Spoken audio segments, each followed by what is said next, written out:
4, 3, 2. What's up, guys? This is Ed Gregory from photosincolour.com, and today we are nearly an hour late to our own live show where we are going to be looking at your black and white photographs. I do have a dance routine coming up to apologize, but right now, here we go.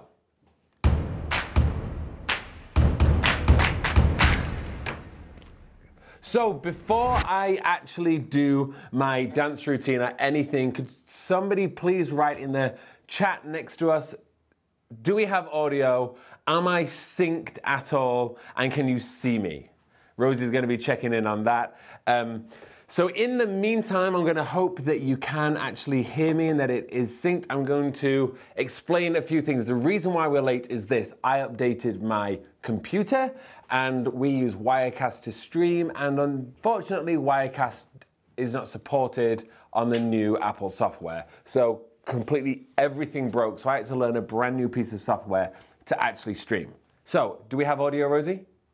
Yeah, it's okay. Okay, sounds great. Brilliant. We are going to keep going for today. Okay, remember that I do this once a week, every Tuesday, and I'm going to be looking at your photographs. This week it is black and white, but I allow you guys to actually vote on next week's theme. So we have a choice for next week, and that is weddings or street photography. Now, for you to vote, all you have to do is go onto Instagram, and you go to the Photos in Color story, and right now, is it live, Rosie? I'm gonna make it live right now. Can you see this?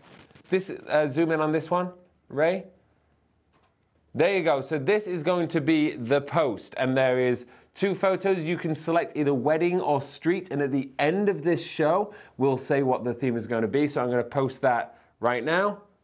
Photos in Color, all you have to do is go to the story and make that vote. Okay, guys, thank you so much for tuning in. It really does mean a lot to me to do this. I'm excited to see your black and white photographs. If you want to upload a photo, there's a link in the description below this video. And that's it. Again, apologies for it taking so long. In fact, should I do my dance now? Yeah. Because everybody's waiting for my dance, aren't they? Okay, what did I used to do? I'm going to do one of my favorites. I'm going to do the jellyfish. I'm going to stand up. Oh, we've got music! This is my jellyfish.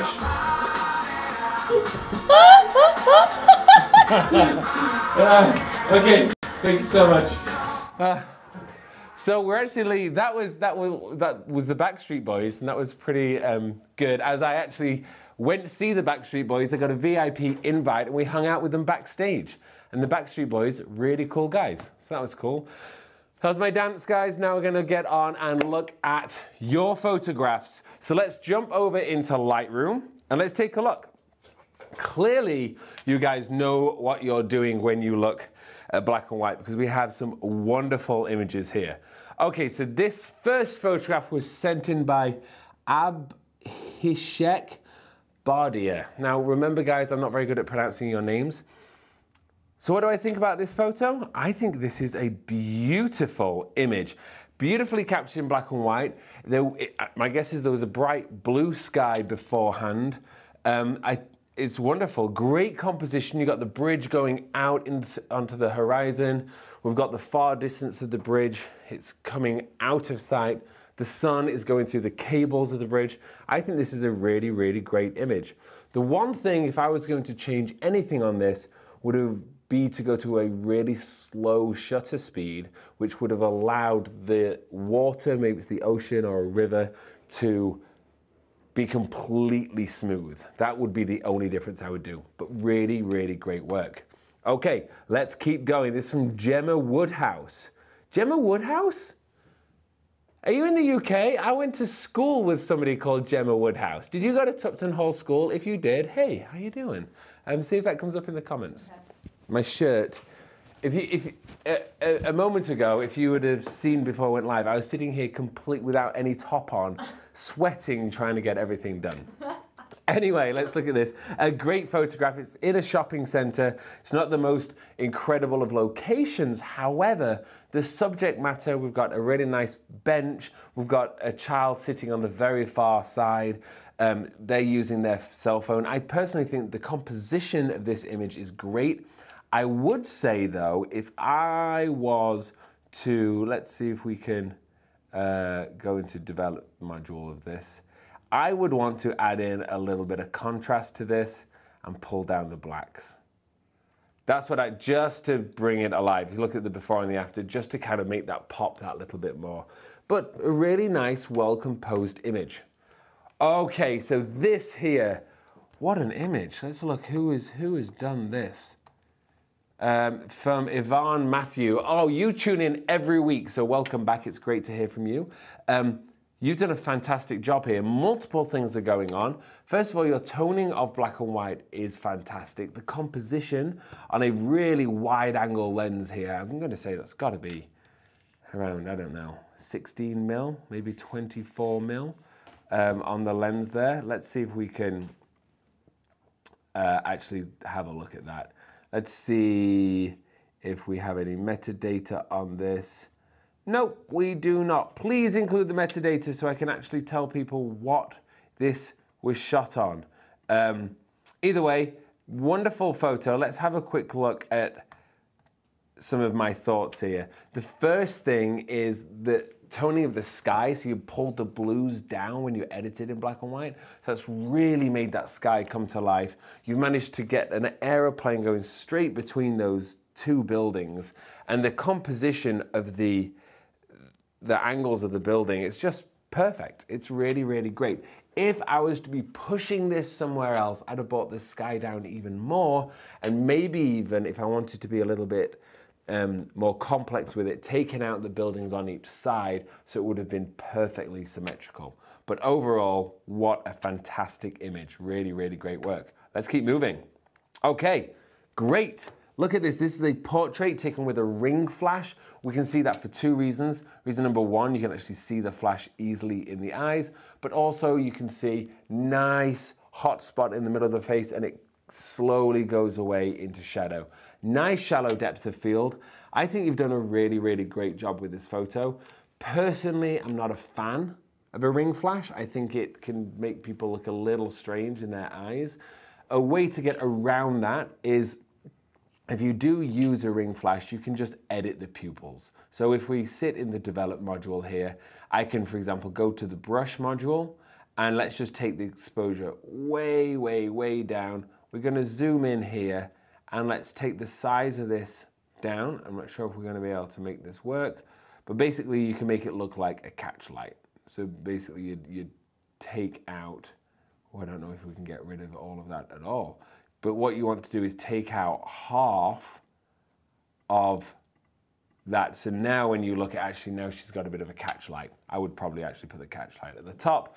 But that's what I would do with that, just to kind of reduce that weird highlight in your eyes. But either way, really great photo. Nice work.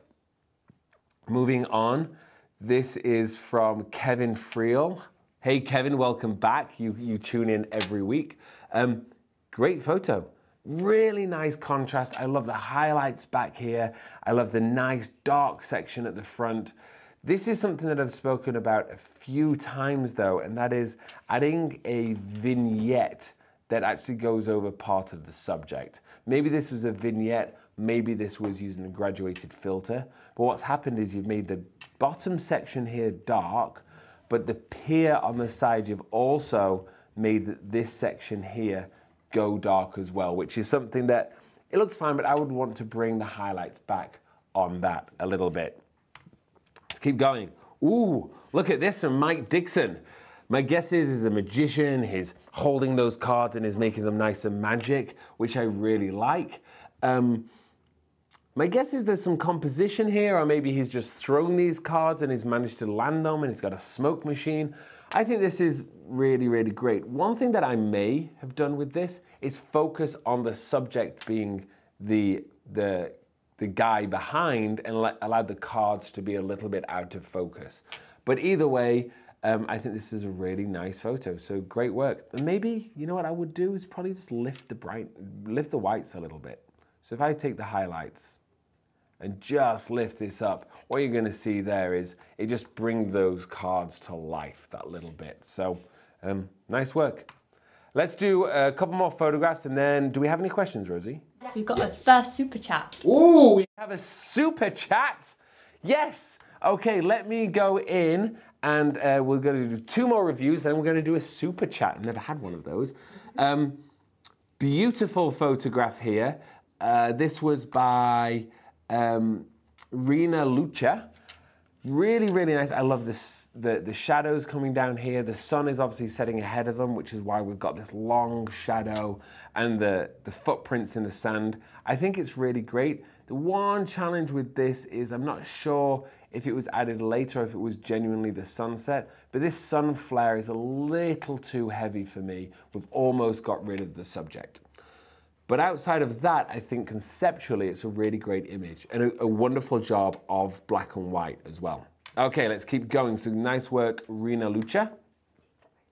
Let's look at this. What is this? This is from Rob Baines. Rob Baines?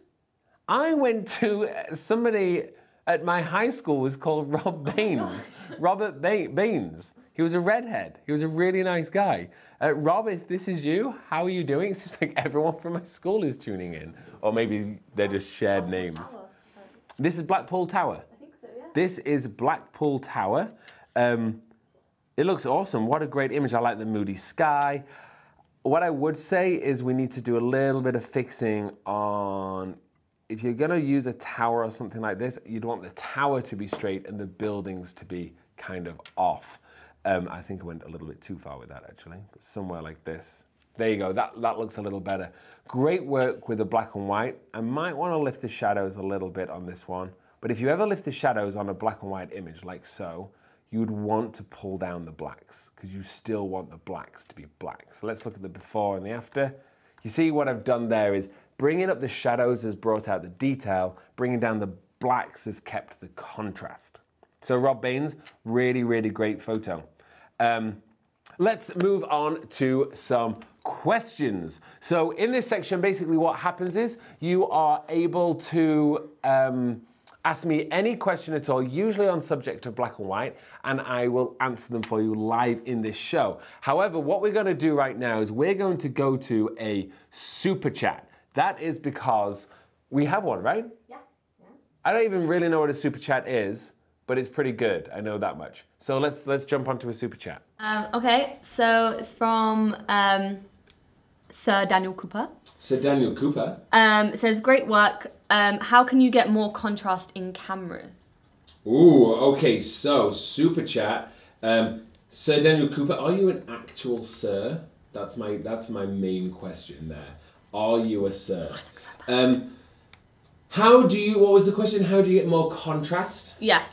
Okay, so contrast isn't something that you achieve in camera. Contrast is something that you achieve through the subject matter. So essentially contrast is light to dark. If you look at my background here, there is very little contrast. The difference between light and dark is very little.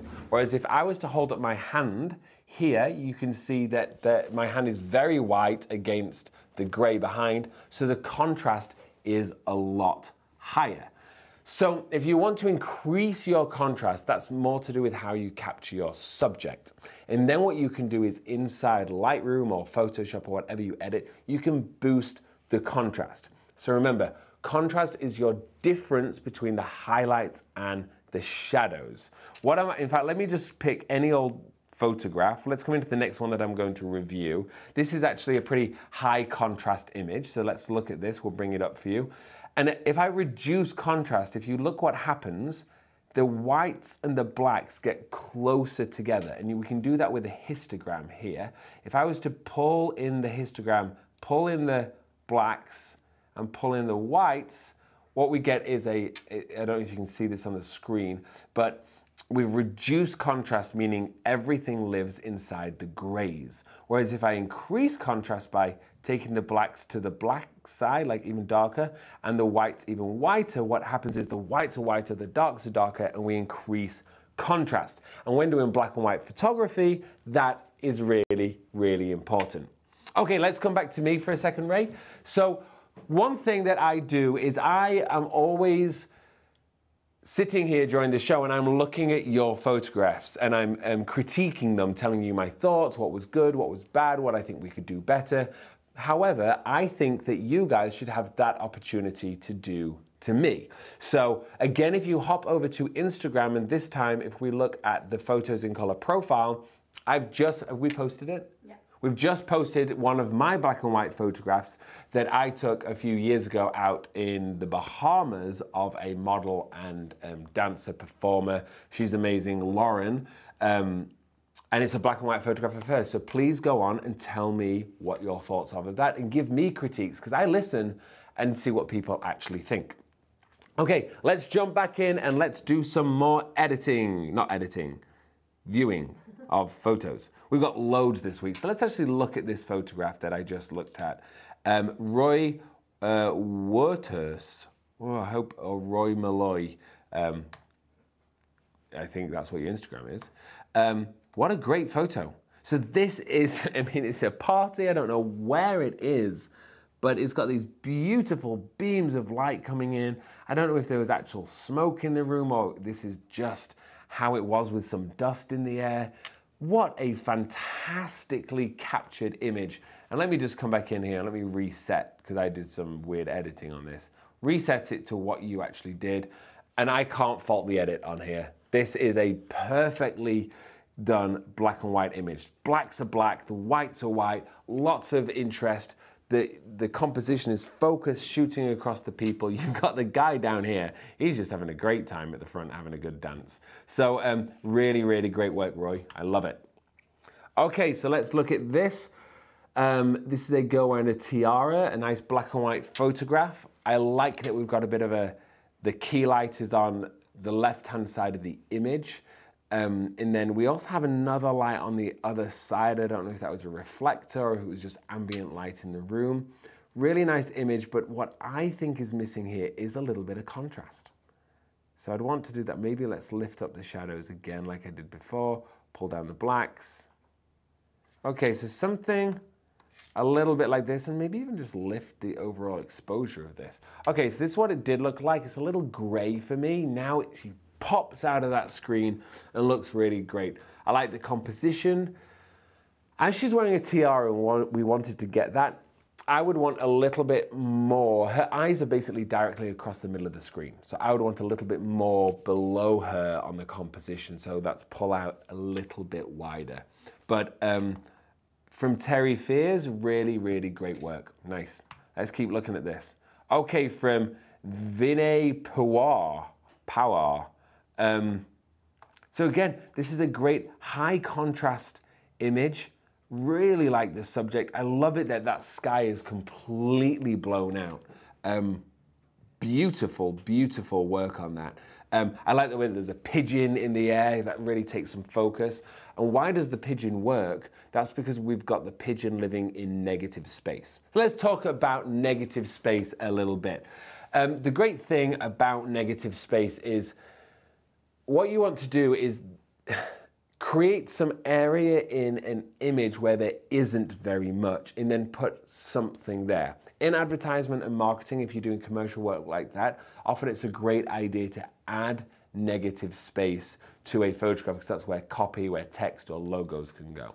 In an image like this, the great thing is if you have part of the image kind of in 1/3 of it, lots of negative space and just have the subject there. And this image is a perfect example of that with the pigeon, so it brings, or whatever bird it is, it brings all of our focus there. So really, really nice. Okay, so look at that. Is that water? Wind blowing over water, matching the sky. Either way, this is what lens was this taken on? I can't make my mind up if we're over a really big lake or we're a nice wide angle lens. We are a very wide angle lens, 38mm there. This is a great example of a black and white photograph. It's really moody. I like, you've got some blur in the clouds, it looks like, or it's just the way that they've layered over the top. The mountains in the distance with this, it looks like snow on them. Beautiful, beautiful, really bare image here, minimalist photo. But I love the ripples on the water. if that is water. Let's see if it tells us. This is from George Ernst. Beautiful photograph. And I love the contrast. I love the tone of this. You really have landed the blacks at the top, and you've landed the really whites in the snow just here. So I really like that photo. Let's keep moving.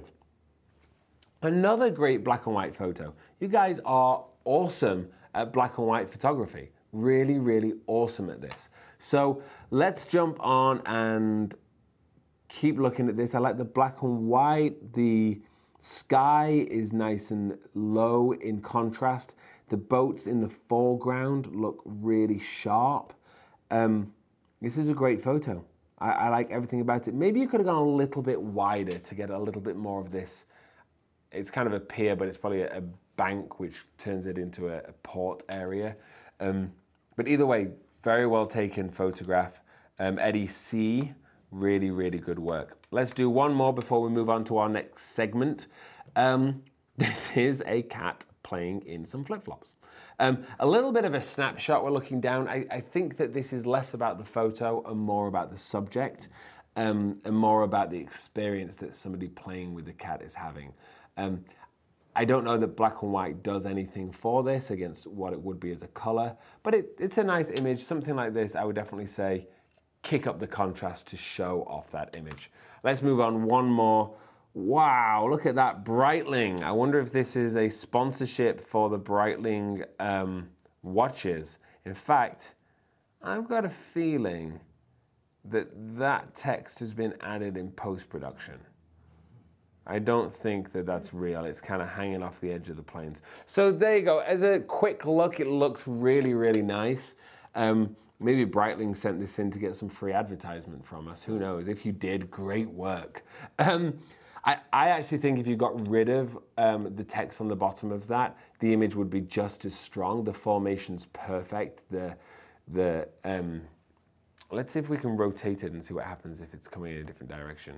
Yep, I think it flying straight up is perfect. It's really, really great. You've got a nice contrast at the top into the black. I just wouldn't have added the text to that. But that is from Charlene Smith. Great work though, but maybe if you do add text, you need to add a bit, you need to make it look like it's actually wrapped around the fuselage of the plane. It's real. The plain text is real. The plain text is real? Yeah. Well, look at that. So, thank you for tuning in. Oh, and here's another photograph. Let's see if we can bring this up. They are Breitling sponsored planes. I don't know if you can see this, but that is another photograph that we've just brought up of those planes in color, and it does say Breitling. So I take back all of that. Great work and great photograph. Maybe it was just the compression of the file. Really nice work.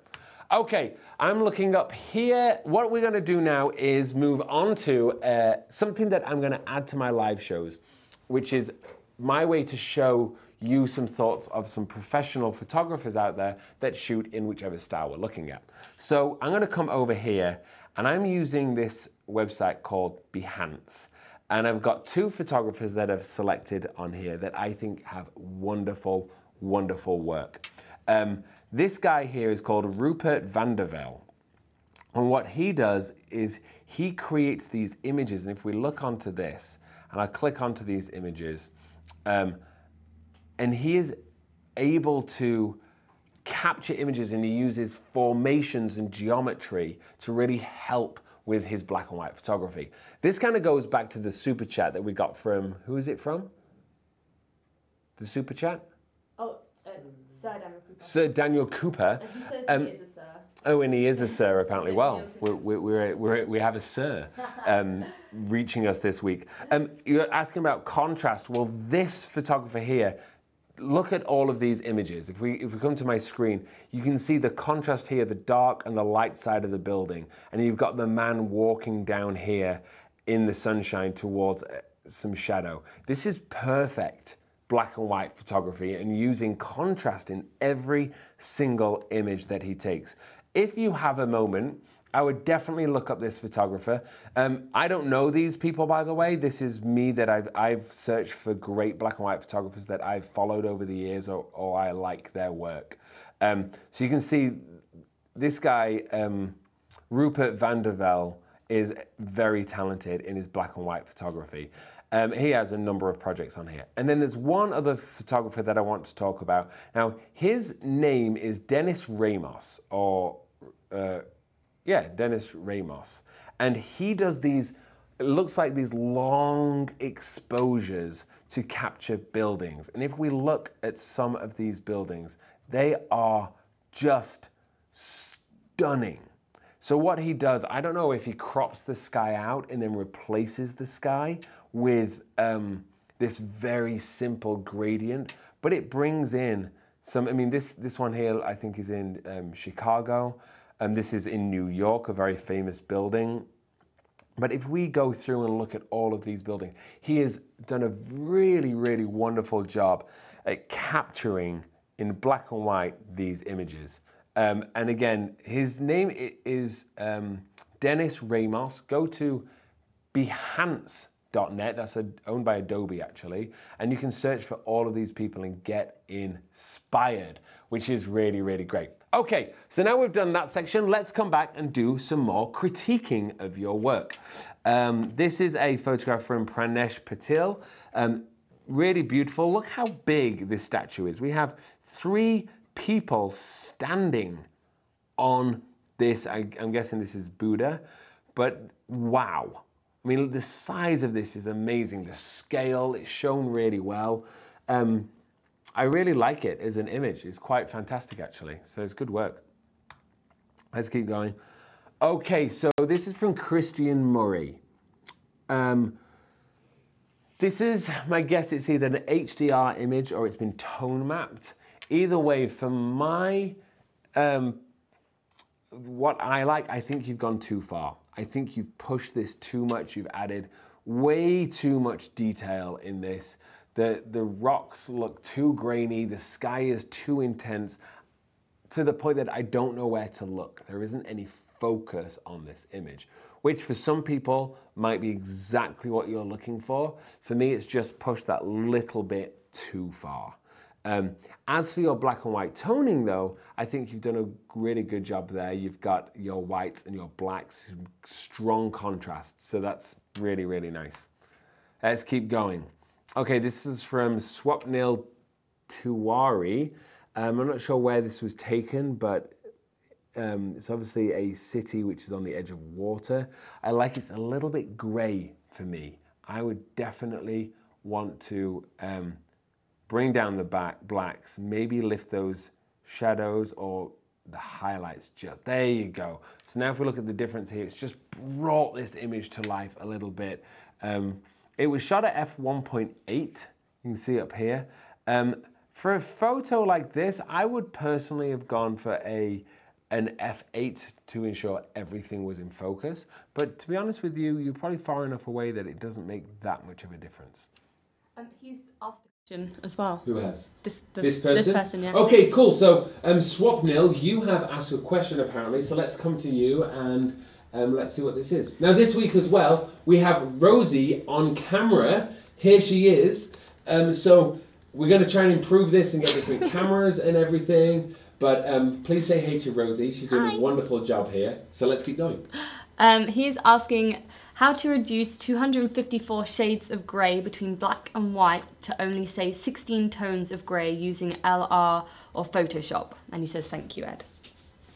One more time. How to transfer so many shades of grey to... Okay, so what you're talking about... Okay, so that's very technical. So basically within colour, there are... Is it 256, he said? Yeah,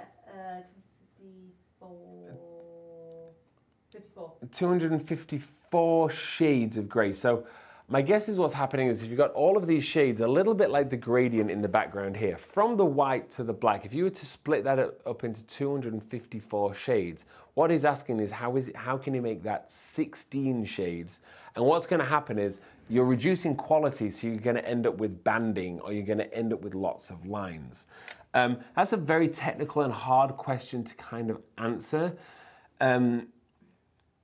Lightroom doesn't allow you to just get rid of certain colors. Lightroom will render as many colors or as many shades as it possibly can.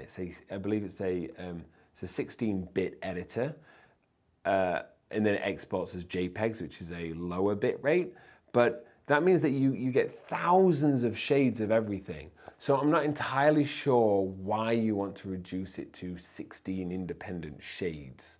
I mean, the more contrast you add, essentially the more shades you get rid of, because you get rid of all the intermediary like grays and you just go for black and just white.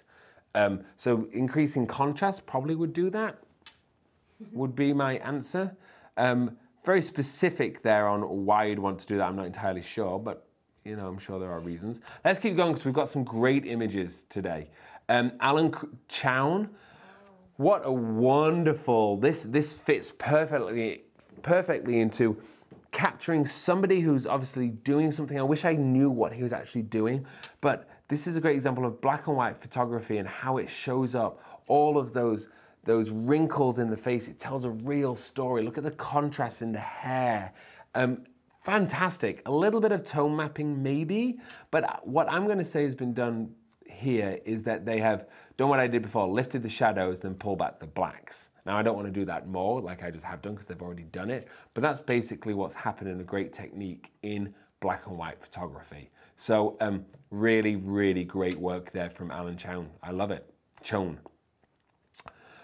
Another wonderful example of a black and white photograph using contrast. You see here our whites are, what are we at, 91, 92% white, and then our blacks down here are all the way down in just 6%, meaning we're nearly at fully black and we're nearly at fully white. So great work. I like the subjects. They're walking down the street. Maybe getting a little bit lower would have worked nicely, but actually, for an image like this, it's a beautiful portrait of this couple. I like it, so congratulations, Filippo Missio. Great work. Keep going. Okay, so this is Aisling Sul. This isn't typically black and white. You can see there's some blues and greens that live inside this image. May have used the tone curve to add that in. So if I hit black and white, I can turn this into a black and white strict image, which means it strips all color out. Now, instead, if you were to come somewhere and, so if I was to go black and white here, but then come into my reds, I can still put reds into my midtones, for example, and I could come into my greens and I could say, let's add some greens into my shadows, okay? So you can do all sorts of things within the tone curve to add color back in. If I reset the image, I think that's what's happened and they've added some blue to it. Subject matter, I like it, but I definitely would put the bridge curve in the middle of the image as opposed to slightly off to one side. But again, if you're gonna go black and white, in my opinion, just go black and white all the way. Okay, what a beautiful portrait here. This is from Sohaib Sadiq. One thing that I would say here, I think the focus is right here on the, let's just don't go in so much. And the focus here is on the back eye as opposed to the front eye, I believe. I would always recommend if there's an eye close to the camera to focus there where possible. I'm drawn a little bit to this cheek where I should be drawn to this cheek. As for the black and white toning, really, really nice work. It's really moody. We've brought out a lot of detail in the skin pores and everything. Maybe I would have just lifted this image up just a hair. It's a little too dark, but overall, really nice work. Stijn Schnoyeg, Schroyen, I can't even do this. I'm guessing it's of Kyara, I can say that name better. Beautiful photograph of a girl holding some daisies. We got the focus on the daisies, not quite on the eyes. I would probably have gone for the eye to focus as opposed to the daisies, but nice work. For me, the whites are a little bit gray. So I would probably just want to lift up those whites and maybe even pull down the black. So if you look at the before, this is what we had. It's a nice gray image, but I would want something like that. This, and it pops out of the image and really is a black and white, strong image there. So really, really nice work. Okay, look, wow, look at that car. Look at this. Power steering. Is this the first ever car with power steering?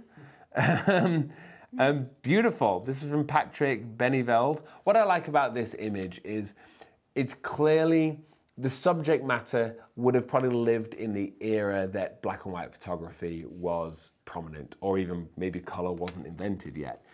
Either way, stunning. Like beautiful, beautiful photograph.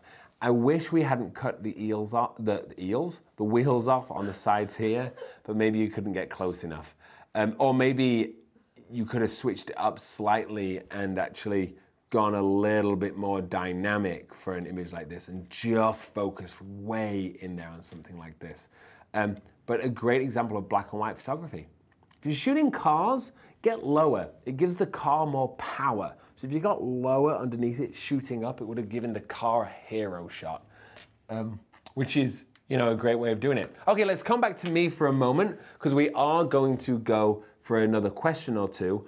But I just want to remind people, you can vote on next week's theme. All you have to do is head over to Photos in Color on Instagram, go to the story, and you can vote on street or wedding. What are we at right now? We're going to pull that up.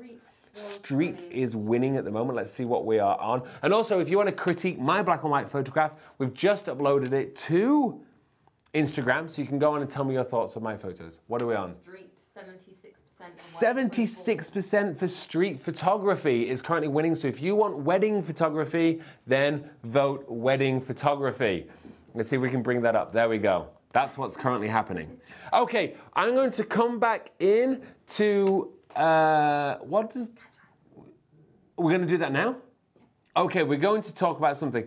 If you follow my YouTube channel, which you are all on my YouTube channel, you will know that a few hours ago I uploaded a video, and I'm getting back into uploading regular videos. And I uploaded a video about this, which is a cat drive. Now, they sent me 2 of these for free. They just sent them to me and said, take a look at them. And I did. And it is a hard drive, okay? It looks like this. It is probably the sexiest looking hard drive you'll ever see. It doesn't even look like one. It's a 1 terabyte hard drive. What makes this great? It's called Cat Drive because you plug it in with a Cat 5 cable, meaning plug it into your router. They have a great app that you can download. The only reason I'm saying it's so great is because I've actually used it and it is that good. They're not paying me to say that. And it, you can access the files on this hard drive from anywhere, from your phone, from your tablet, your computer. You can share files. You can have family storage with multiple users on this. It's genuinely really, really great. And you can win this. I'm giving it away, right? All you have to do is go watch this video on YouTube, leave a comment underneath that specific video, and then follow me on Instagram, and I'm going to give one of these away. So go do that. Do we have that video? We're going to play a little bit of the video, which is on YouTube right now. Wrong camera. Giving one of these away in a moment. So let's take a look at what it is. Can you even see that because of the reflection? This is a 1 terabyte NAS hard drive. So let's talk about storage for a moment. What are the different types of storage? Well, basically you've got storage. Hey, so we are back. So that is the video. I'm going to put this away. I'm going to give this away next week, so just stay tuned and go and win one of these. They're amazing. And if you want to buy one, they're currently on Indiegogo, I think. And they're like on offer, you know, because it's cheap because they've just launched it. I don't know. Go do that if you want to. Let's go to questions. Yeah. We have a couple of people are asking this question actually. What is tone mapping? What is tone mapping? Okay, let's talk about tone mapping. Basically what happens is software goes in and looks at the image and it will look at the different tones. So it will look at the highlights, the shadows, the midtones, the sharpness and everything like this. And basically adds sharpness, adds contrast to specific areas. So rather than going in and going, let's make all the blacks blacker and all the whites whiter, which is contrast, it looks at the image and it does it on individual sections, and it kind of creates they often look like a bit of a fake HDR. That's basically what tone mapping is doing. HDR, you take multiple exposures, you look at different levels, and then you can break down an image into the highlights and shadows. Tone mapping kind of does the same thing, but if you push it too far, you can ruin an image.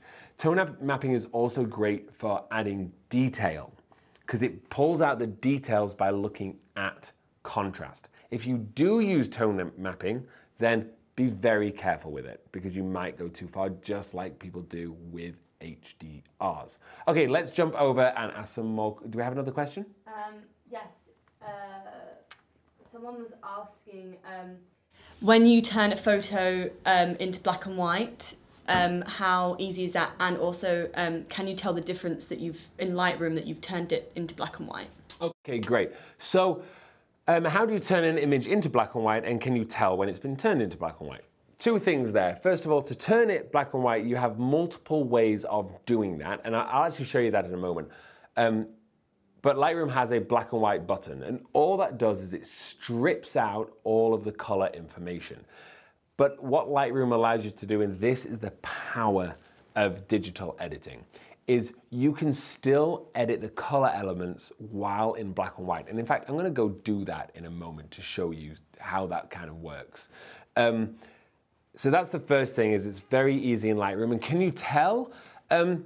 Yes and no. A great edit would mean that you wouldn't be able to tell if it was taken on black and white or color. Most of the time you're going to be taking the photo, if you're shooting digital, you're going to be taking the photo in color. Now, Nikon now have a black and white option inside a camera, so it helps you take that image. But for me, shoot in RAW, shoot in color, convert later because you've still got all of that data that you can actually use. Okay, let's come back to my computer screen. And I'm going to go into I'm going to do this off the cuff just because people are asking.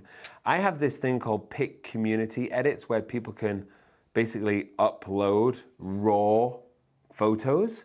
So let me see if I have any flagged images on here. I'm going to look at, this is actually a cool example. It's not the greatest image, but it was sent in here by Steve Paternostro. And let's turn this black and white. So let's go into the develop module, and I'm going to lift up my shadows just to do a bit of an edit. Okay, so we can see it is all in color. Now watch this. If I click black and white, it turns it black and white. But what does that actually mean? If we scroll down here to the HSL color and black and white panel, it's the third panel down inside the Lightroom develop module. And basically, when I hit black and white up there, all it does is change what happens down here. HSL is hue, saturation, and luminance, looking at the colors. And then you've got the color, which basically you can then just change the actual color element of each item, and then black and white. Now what that does is it turns everything black and white, but it gives you all of your color ranges that you can still edit. So for example, blues that live in the sky, watch this. I can now edit just the blues. So I can blow out the sky, or I can bring back those blues. And let's have a look. Let's go to color again. Let's go to the greens down here. So if we go black and white, and then I take the greens, and I can actually now edit just the greens in the image. And that there is how you can make a wonderful black and white photo, not just using shadows, you know, your basic panel up here. Now, if you come back to me for a moment, the reason why I've not been able to actually do this today is because you've been sending me black and white images. That means once you've exported it and sent it to somebody, in the export process, Lightroom gets rid of all of that color information, so it doesn't exist anymore. So I can't actually edit those color ranges inside Lightroom once you've imported it as a black and white image. So that's why we always edit raw photos and use the color version. I hope that helped everybody kind of explain how to do black and white photos. Now if we come back to my screen, and you can also build presets into your black and white images. So if we just come into, I just want to select another image at random. Let's see if I can, let's select this one here. So presets, for example, inside PIC presets, I have a black and white set of presets. And you can click on this, and in one click, you can see it turns it into a strong, powerful, punchy black and white image. And that was from a raw file like so. We have multiple versions of this. This is a lot darker, a moodier one. This is going to bring up and give it that gray tone inside the whites. And we can keep on going through these. and this is a far grayer version. These are all based off actual film stocks. You can see there, so these are just presets that I've built, and you can do that yourself. Anyway, let's come back and let's review some more of your fantastic, fantastic photos. Let's see where we got to, because I want to get through as many as I can today. Let's go in here. Look at that. What a wonderful photo. Let's come in here. Two beautiful girls, both blonde girls, so it means that we've got this nice contrast against the dark background. I think this is a wonderful example. I like the composition, the girls looking in opposite directions. I think I would have liked one girl to be looking at the camera, but I think you've done a great job of the toning of this. I may have wanted to, let me come into the develop module. I may have wanted to just lift these whites ahead just to get them to pop out a little bit more. Gives it that silvery feel. But great work. Who was that by? That was by Jeff Barker. Let's keep going here. From Idir at Hamnaduk. I can't say her name. Now this is a really great composition because what they've done is they've created a mirrored effect of a city, and we've just used a window in probably an office block or something. Great job of this. Really like the toning. Because this window is probably darker than the actual, the reflection, you can see that it's the window, and I kind of like that. But what you could have done is try to match that. So we come into graduated filter, and we're just going to lift the exposure a hair, and we're going to come over the side here, up to the window. I'm going to lift the exposure even more. Let's see, I'm going to get rid of this a little bit and go all the way to the edge. So I personally would have done something a little bit more like this. So it's kind of matched there. So let's look at this a bit dark, and now this is it's kind of matched it. But I think it's a really fun, interesting shot. Maybe pull down the blacks just to add a little bit of contrast to that. But really, really, what a great photo that is. Let's keep on moving. Beautiful image from Tomislav Subota. A little dark, I think. So I'd lift the whole exposure up on this. I like the strong contrast though, because it's strong contrast that matches the subject matter, which is a very industrial setting. But overall, a really, really, really wonderful image. Let's keep going. Jarko Huing. Is this a frozen rubber duck? I hope it's a rubber duck, not an actual duck, which is frozen.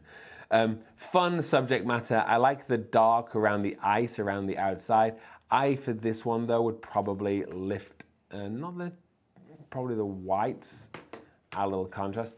So I like it, subject matter, it's interesting, it's kind of fun, but it's the angle, the framing is completely centralized out of wanting to make it a little bit more interesting by putting it off to one side.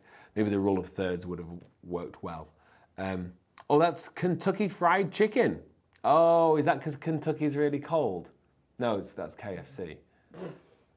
See, that would have been really funny if it was where's Moscow Fried Chicken, because it's really cold there. Anyway. Ta-da! Ooh, look at that. So this Paris, nicely moody photo. You can barely even see. I guess that's Paris, the Eiffel Tower. I would probably want to lift the highlights, bring those highlights out of this image, maybe even pull up the exposure of the whole image and pull back those shadows. And then for this, because the Eiffel Tower is so important, it's kind of disappeared, you can always use the brush, double-click effect to reset it, and maybe for this one, bring down those shadows, and we could have just painted over there. Let's see, the shadows didn't do much, so maybe it lives in the blacks. Oh yes, so maybe clarity would do it for this one. So a little bit of clarity on there just to bring out the Eiffel Tower. I think this is a wonderfully moody, interesting photo. Great work. I even like the original actually, but I just kind of wanted to bring it out a little bit. Nice work. Ooh, high contrast. Great, great. The composition of this is really great on each side. A lot of grain. I don't know. I think this may have been added in post. Often people add grain to black and white images to give it that the filmic feel. I think there might just be a little bit too much because the sky is very plain in this image, so I think it's a little bit too far. It doesn't sell it to me that it's old because these boats don't look old. But a really, really nice landscape image. Great. Ooh, now this here, we're talking negative space, beautiful focus on the subject, looking a little bit lonely, absolutely fantastic as a photograph, minimalist image. I think Andrew Songhurst has done a great job here. I would probably want to lift up the highlights in the sky, maybe even the whites. Can we do this? Yeah, I would personally want to do this just to bring it out a little bit more. But either way, great. Really, really, really nice work. Okay, let's see here from Herman Bushen. Can't say your name. I really like this image. Very bright. I like that the subject is actually a painting on a wall, which is looking up at the building. I think it's really wonderful. I'd bring back the blacks. I'd just add that little bit more contrast there. If you look at the before and after here, we've just brought that image and made it a little bit alive. I think there needs to be a little bit of extra room above the building as well. But nice work, Herman. Dennis Christensen. Wow, look at that. I guess this was taken slow shutter speed. The water was moving a lot because that's how we've got the blur, and it looks like kind of steam over here. Really, really great work. Is it me, or is this not straight? There you go. It wasn't straight. There you go. That's that little bit better. We've got that nice and straight now, and it makes a huge, huge difference. Great work, Dennis. Okay, let's look at this one. Great. Look at that contrast. But if you're going to go for contrast, let's get those highlights up. Let's really add some contrast to this. Just like this, like really bring it in there. I think there's been a vignette added in post, you can see with the shadow here. And I think for that image, it really works. So great work, Hassan.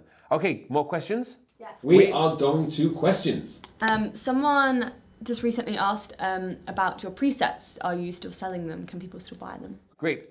PIC presets, are they available and can you buy them? Yes, you can. Go to photosincolor.com.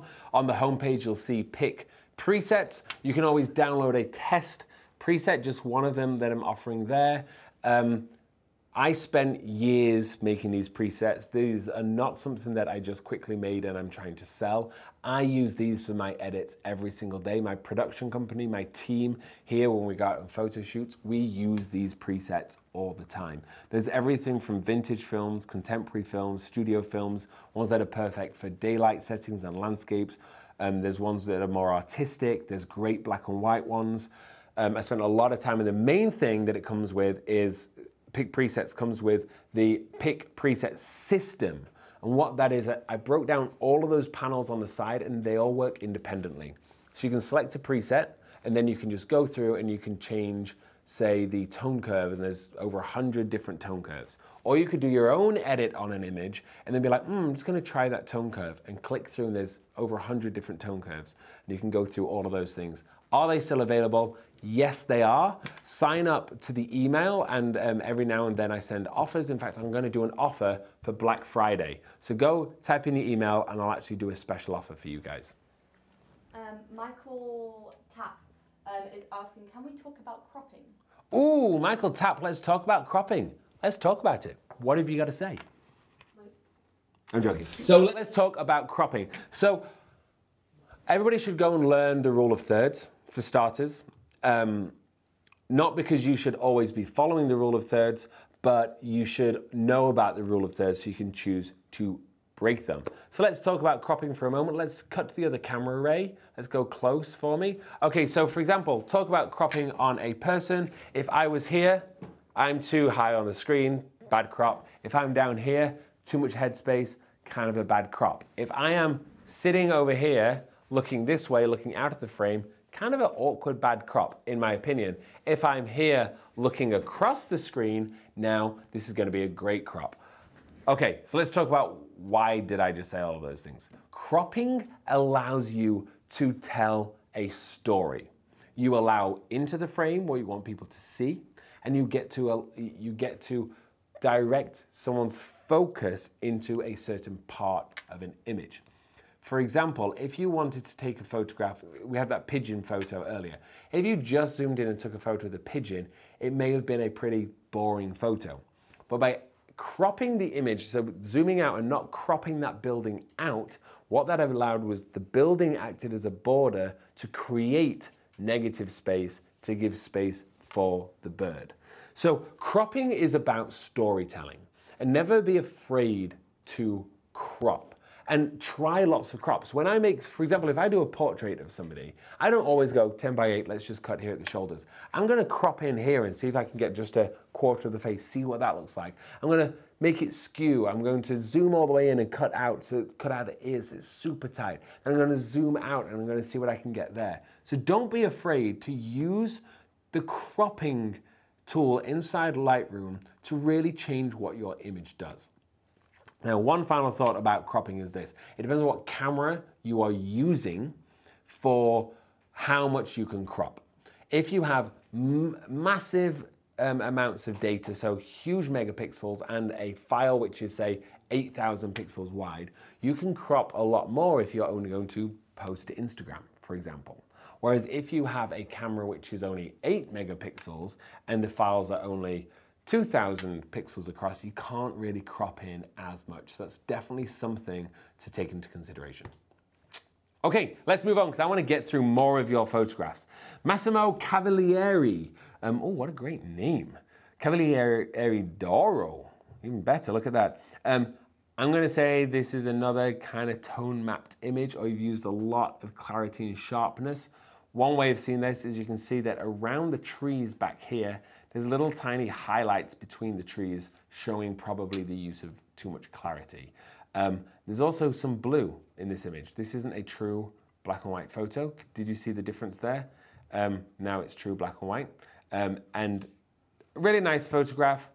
I'd have pulled back a little bit to give a little bit more context to it though. Okay, so what Matthew Hyam has done here is he has what's called crushed the blacks, which is a great technique, but it also looks like it's crushed the whites. So it's become a very flat image. I like the subject. I think it's just too flat though, too much. Let's move on. I'm going to show you what I mean by crushing the blacks when I get to an image that I can do it with. I think this is a slightly odd crop. We don't see the bottoms of the hills, we don't see the top of the trees, and we don't see the side of the trees, and the sky is just a bit cloudy. So I feel like there's lots of negative space here, but there isn't enough focus. There isn't anything to look at. Also, your sensor's dirty. You have a spot here, and you have another spot here. I would say that's your sensor that you should clean. I get really dirty sensors all the time. But either way, I would probably just boost the contrast on an image like this anyway. Okay, let's keep going. Ooh, look at this. So this guy here has crushed the blacks as well. This is Sebastian Lubinsky. Comes every single week and submits a photograph, so it's great to have you back. What a wonderful photograph. I feel like we're so used to seeing mother and child, but why not father and child? This is a great example of this. The baby, look how cute he is, or she is, or it is, I should probably say. Absolutely adorable, little toes curled up. And I like that the light is from above. It makes it a very moody photograph here.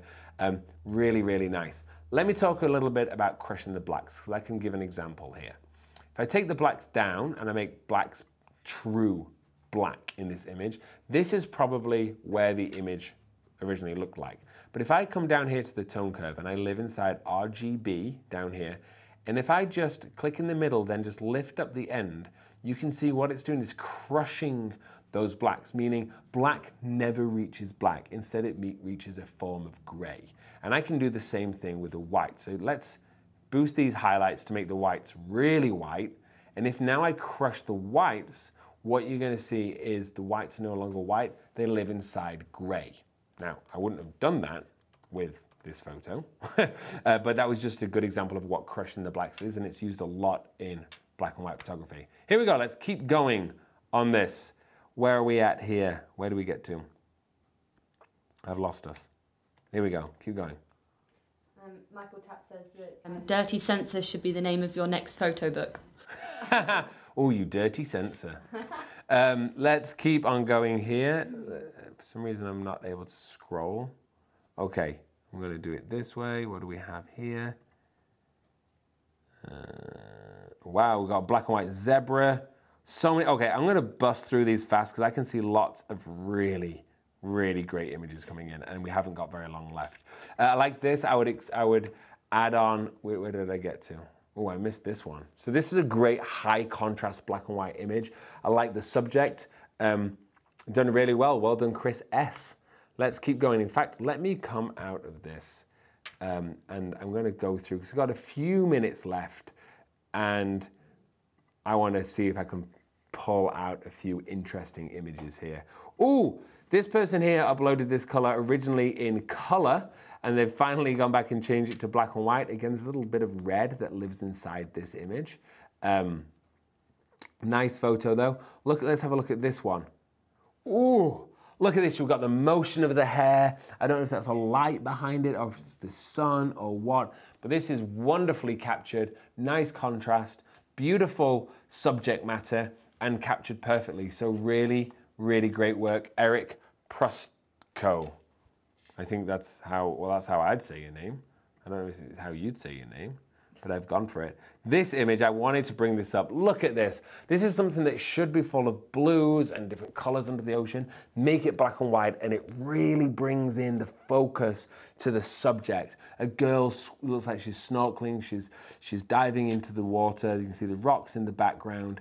Absolutely stunning photograph from Cyril Chiquette. And you often upload to this live show as well, so thank you for that.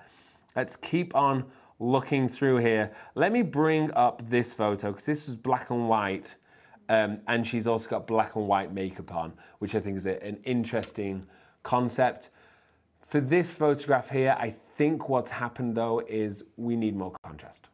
We need to boost the contrast up, maybe lift the shadows, pull back the blacks, and lift those whites. So now, before and after, the image is a little bit more alive, which is really great. Do we have any more questions? No. No more questions, okay, good. First of all, I want to say thank you so much to Daniel Cooper for your, what was it called? Super chat. My first ever super chat, so thank you so much for that. It means a lot. And let's see if I can get one or two more. Okay, let's come back to this. My screen. I want to just say this photograph here from Marley Anthony is stunning. Perfect example, negative space, pulled in the focus on the cloud, on the tip of the mountain is exactly what I'm looking for. And I'm actually going to end on this photograph, which is a wedding photo. It's not true black and white because we've added some color in there. I'm gonna hit the black and white button. What a fun photograph. She's sitting obviously at the registry. They've just signed off on that. It looks like it was taken in the 40s. It was probably taken last week. But either way, what a wonderful photograph. You've done a great job, and that was sent in by Gabor Silviu. So nice work. So we have come to the end of the show, and this is where I am going to announce what next week's theme is going to be. Our choices were wedding photography or street photography, and we are living at, oh, it is a huge landslide. Street photography has won by 77 to 23. My maths isn't very good. So congratulations for everyone that voted on that. We have my photograph, which is still live on Instagram, and people are leaving comments and giving me critiques, which is great. I will be looking at those later.